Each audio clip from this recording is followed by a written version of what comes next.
Hello, what we're going to talk about in this video, I'm pretty sure we're all on the same page about because I think we've all got the media literacy to understand. The things that I'm going to highlight and criticise in this video about the Anora discourse, I don't think any of you are guilty of, so don't feel lectured to. I believe in you, we're just talking about absolute bottom of the barrel idiots for this one, and I know it's like low hanging fruit, but still, it was bugging me. I really needed to get it off my chest. So at the start of this month, the film Anora sweeped at the Oscars. It got 5 Academy Awards. It won Best Editing, Best Original Screenplay, Best Actress in a Leading Role for Mikey Madison, Best Director for Sean Baker, and Best Picture overall. It did very well. I'm happy with how things turned out. There were certainly films that I thought were better or more deserving of Best Picture, like The Brutalist, but overall, I'm really happy that Anora got the recognition that it deserved. Anora is a great representative of independent cinema and just overall expressive storytelling, so yeah, it's good that it won. Sean Baker, Best Director, definitely deserved, and Mikey Madison gave the best performance of last year, so yeah, definitely deserved in that case. Anyway, in the lead up to the Oscars, there was a lot of buzz around this film as it was sort of thrust into the limelight. When a film like this is brought to the attention of the mainstream media, you do start to get all of these strange conversations and controversies over the film. It's essentially needless drama originating from people who wouldn't have known about the film otherwise, and I don't mean that in a snobby way, like, oh, you didn't know about it until it was popular.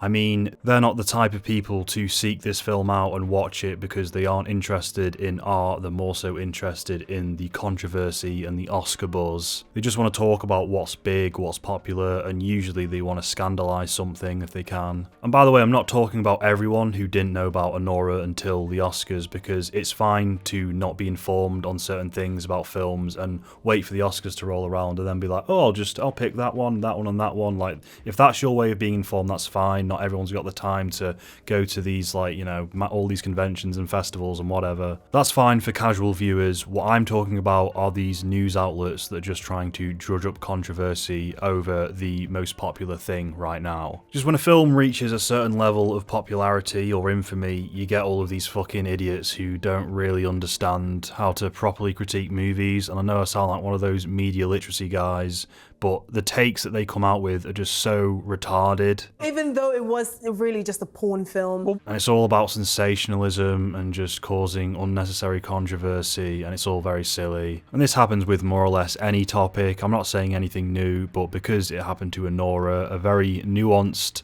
artistic, tasteful film, it triggered me, it pissed me off, and I want to kick back against these fucking idiots. So in this video, I'm going to go over 3 things that I've heard, 3 takes about Anora, and sort of counter them to the best of my ability, I guess. Even though it's kind of putting out the obvious. Yeah, I kind of feel like I'm wasting my time because no intelligent person really thinks like this. It's like the bar's just so low apparently, like who cares? Your mother is a fucking shluha! Who the fuck is this guy? Anyway, 3 big criticisms that I've seen being directed at this film are that it's male-gazy, that it's pornographic, and that it celebrates or encourages sex work, prostitution. Mikey Madison's acceptance speech does also tie into why people think like this, and I'll cover that in a minute, but for now I'll just talk about the film. So firstly, is it pornographic? Is it exploitational? Is it sensationalist?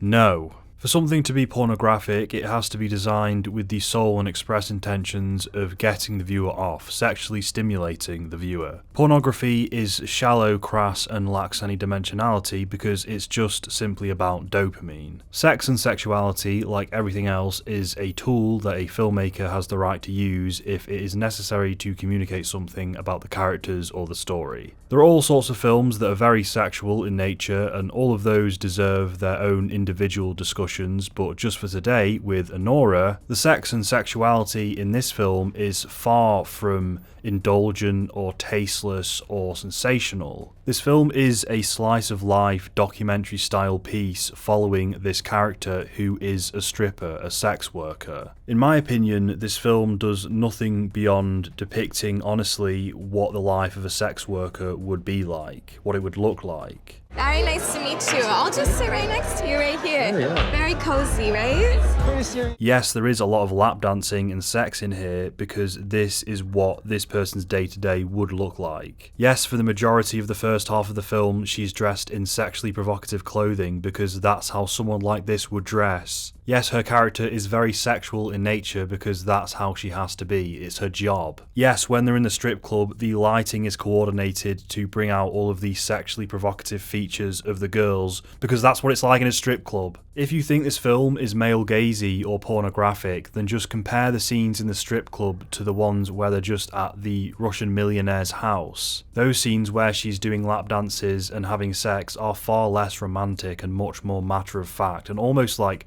brutal in a way, brusque. There's one sex scene where in the middle it hard cuts to afterwards, implying this sense of coldness or cynicism. Just so much about the way the sex scenes are shot are so objective and documentary style, there's nothing that idyllic about them. If it was Sam Levinson's style, then I could empathise with these takes a lot more, but here it's just, I don't know. The most sexually provocative scenes in this are not designed to make the audience member horny. They're just there to properly demonstrate the life experience of Anora, the main fucking character. And if this film were to shy away from that sex and sexuality, I think that would be a disservice to the realism that the film is going for. It wouldn't be consistent with its tone and it would diminish from the overall experience of watching the film. There is supposed to be this sense of grueling grittiness to what you're seeing. And take it from me, because I fancy Mikey Madison, and I wasn't going, "Ooh, yeah, baby," during those scenes. You're supposed to experience this film through her eyes anyway. That's what the film is inviting you to do. It's inviting you to empathise. This take of it being pornographic is such a surface level way to view it. And if the argument is, oh, the main character's a prostitute, why is it glorifying that? It's not even doing that. Sean Baker specialises in making films about the gritty underclass. Sometimes you get very trashy main characters in his films, and that's intentional. You're supposed to witness the lives of these very, very flawed people and empathise with them, rather than judge them. At no point in any of Sean Baker's films does it say, what this person's doing is grey and everyone should be like this. I endorse this message. Like, it's not about that. It's just about relating to flawed people, usually people in the working class. Now, the character of Anora is, all things considered, a lot less flawed than other characters in the other Sean Baker films, like Red Rocket, for instance. She's actually quite easy to like, but she is still flawed, and the film is aware of that. It's like a character in Pulp Fiction, Vincent Vega, for instance. Yeah, you know he's a killer, but you kind of find him affable and cool, and you sort of like walk in his shoes for a bit whilst the film is on. This Anora controversy is the female equivalent of You Miss the Point by Idolising Them, where people shame men for relating to Walter White and whatnot. Like, dude, the piece of media knows that the person is flawed. Yeah, there are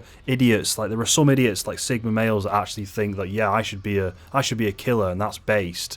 I don't really think so myself, but I think that's very, very rare. But most people, it's like there is a catharsis in relating to fucked up people. Probably a bad example to compare Anora, who's just a prostitute, to these like murdering criminals, but yeah, you get the point. Flawed people. But yeah, Anora the character is flawed, but that dimensionality is what makes her interesting. I like that she's a bit of a bitch to that other person at the strip joint. She is street smart, but in other areas she's quite naive, and I'm glad for that, because the film probably wouldn't actually happen if she wasn't naive and a bit stupid, a bit silly. She's a working class 25-year-old girl, I get it. On top of all that, this film really doesn't have any pointed or solid messages. It just shows you this series of events, it shows you these characters going on this journey, and it lets you make up your own mind as to what you just saw, like what's your interpretation. You don't need to derive a concrete message out of a film like this, because the film itself is the experience, is the message, for fuck's sake. But then all this controversy comes in and takes over, and with that, all of this political thinking, where it all gets lumped into two categories. It's like, oh, what's this film about? Is it this or is it this? Literally, the whole movie is supposed to be an almost unapologetic look at sex work, meaning like, girls love it, it's super fun, there's nothing wrong with it, it doesn't damage your soul or you in any serious way.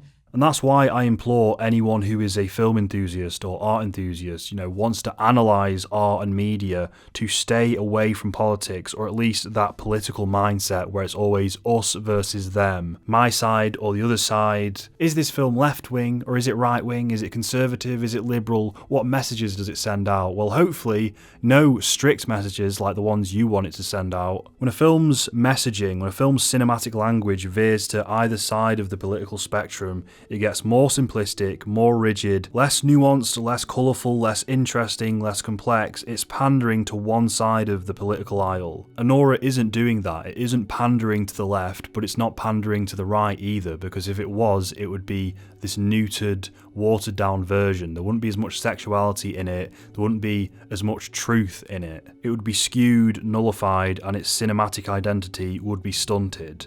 I also just want to again recognize and honor the sex worker community. I will... Yes. Mikey Madison's acceptance speech, however, is far more specific and solid, let's say. But I'm used to that. I'm used to actors having very particular ideologies and views and stuff. We're all used to that. It usually only affects the art if the director themselves are politically addled, and that's when we get shit films. Weirdly though, Sam Esmail, one of my favourite directors of all time, is this fucking staunch lefty guy who's always just fucking Donald Trump lives rent-free in his head. He won't shut the fuck up about Donald Trump on Twitter or Bluesky now. But luckily his politics doesn't ruin the cinematic purity of his work, in my opinion. There are a couple of low jabs at Donald Trump in Mr. Robot, but other than that, it's okay, it's Kino. Who knows what could come from this?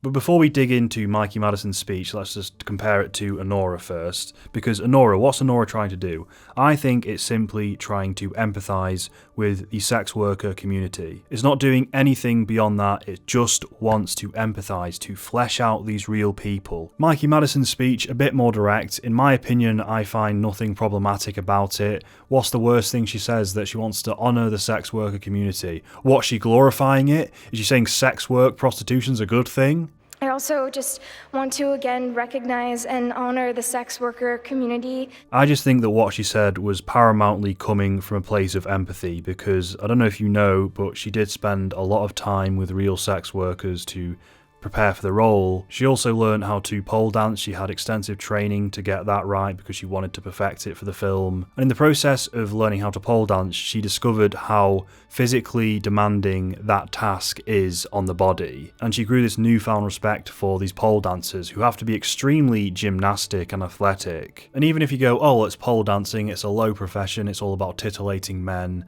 well, you still have to acknowledge that there is some gymnastic skill that goes into it. Because in some cases, if you take what these people are doing and you just put it in Circus Olay, then all of a sudden it becomes high art, because what they're doing is impressive and does have an artistry to it, a beauty. There is a performative substance to what's going on here. But anyway, Mikey Madison, she just wanted to shout out these people because she was like, fucking hell, you guys actually do a lot more than I initially gave you credit for. Fair fucks. But the conservative crowd sees that, and I know how conservatives think, I know how they'd unpack that. They think that there's this attack on traditional Western values underway where everything remotely conventional is being shunned or disallowed, or eventually we won't be allowed to, I don't know, have heterosexual relationships, something like that. There's this arbitrary counterculture, this rejection of certain norms, and on the far left, people like that do exist. There are these people who just think men are inherently bad. It's a loud minority, by the way. They think that masculinity is inherently bad, they think that patriotism is inherently bad, they think the nuclear family is inherently bad.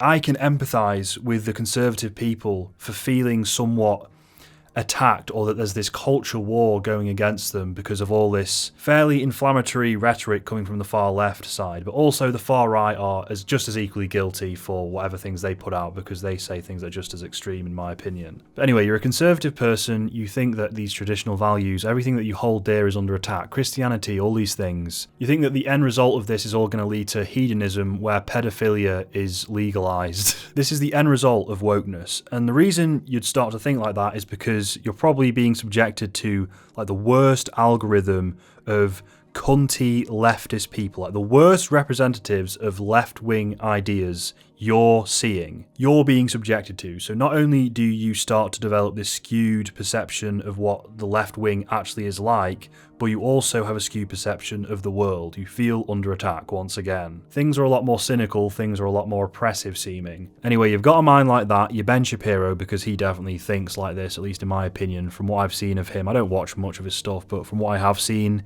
he does seem kind of politically addled. Like, every left-wing person is this fucking blue-haired fucking crazy communist. Anyway, you're Ben Shapiro and you see this Oscars acceptance speech from Mikey Madison and you think, oh no, this is an open endorsement for prostitution, for stripping, all of these things. We're going back to the last days of Rome. Oh no, hedonism, uh-oh. And I don't think that is at all the case with the speech and with Anora, the film itself. I think this is all a big fuss over nothing. Just look at all this stupid, needless political stuff that we've had to talk about, all stemming from Anora. All we wanted to talk about was a good, nuanced film, and all of this shit because of the controversy and the discourse. It's about the film.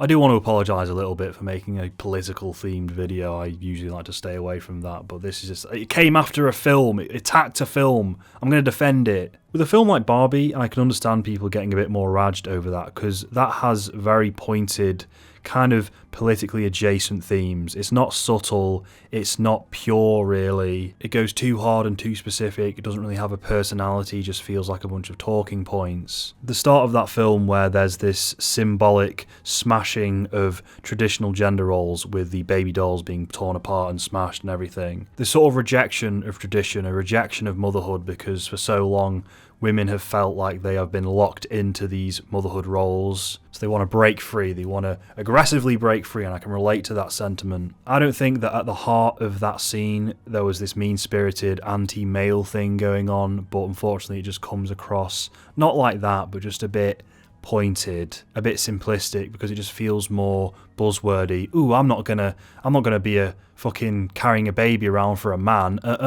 It's half of the truth when you pander to one side of the political aisle. Yes, traditional gender roles may have been rigidly enforced by an older society, a male-dominated society, but that doesn't make traditional gender roles inherently bad.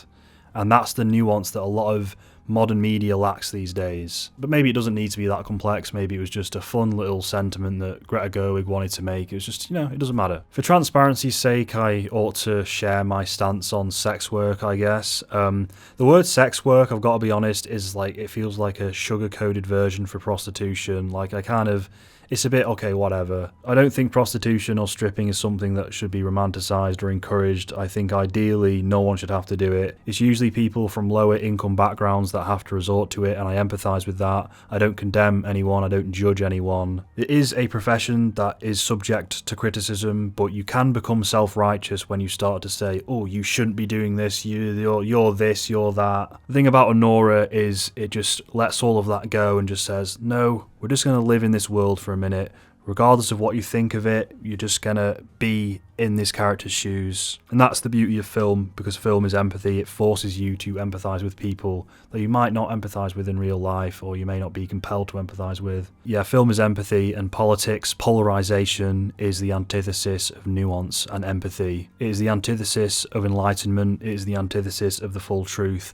Honestly, like, I'm not having a laugh, but it seems like the most nuanced depictions of reality I can find these days are within the good films made by the talented filmmakers. It's weird. And as for OnlyFans, I know it's a safer environment for females to do their thing, but there's still that underlying commodification of sex, which I don't really agree with. At that point, it's nothing to do with man or woman, it's to do with this thing that is supposed to be somewhat special, somewhat spiritual in some way, that you shouldn't be turning into this crass thing that you sell online. Yeah, dare I say, sex should be somewhat special, but I'm also not one of these people who's going to be like, you had a one-night stand, get away from me, you dirty fucking boy.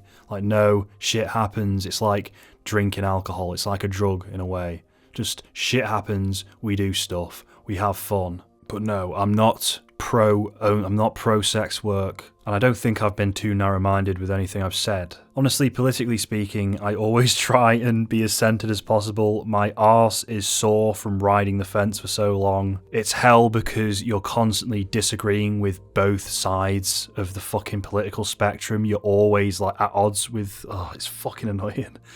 But I think it's the best possible political stance to have as someone like who wants to appreciate art and nuance, I guess. I know it sounds super pretentious, but that's like what you kind of have to do. There's nothing sensational about the cinematic language of Anora, so shut up. It's what it needs to be. It's a pure work of art. If you think it's overly simplistic and not deserving of the Oscars, fair enough, because it's got a very simple story, A to B, you know. It's kind of just like more of a situational comedy, but a really good one. Elevated by amazing filmmaking, that documentary style, again, great acting as well. But yeah, Anora's Pog, I guess. Anora's Kino. Oh, and another thing that's been pissing me off, and I know I shouldn't be letting it get to me, but this Pretty Woman comparison. Oh, it's kind of like Pretty Woman then. Like, no, because Pretty Woman is this generic film there's nothing to say from the 90s or whatever. I've seen Pretty Woman, it's fucking nothing. It's pandering, it's inoffensive, whatever. It should be fucking honoured that it's even mentioned in the same breath as Anora. Comparing Anora to Pretty Woman is like comparing This Is England to Love Actually. Like, come on. Like, which of those two films is the most insightful of this culture, this lifestyle? Which has the most truth in it? And remember to fucking subscribe. Thank you to the patrons. Thank you DF. Thank you Casey Gann. Thank you Magical Weasel. Thank you Mason Lydon. Thank you Matt Delaney. Thank you Oh I'm Dean. Sass! Remember to empathise. You having a wank? You having a wank? You having a wank? The throat. You having a wank? You having a wank? You disgusting fat fuck. You having a wank? You having a wank? The throat. You having a wank? You having a wank? disgusting fat fuck. You having a wank?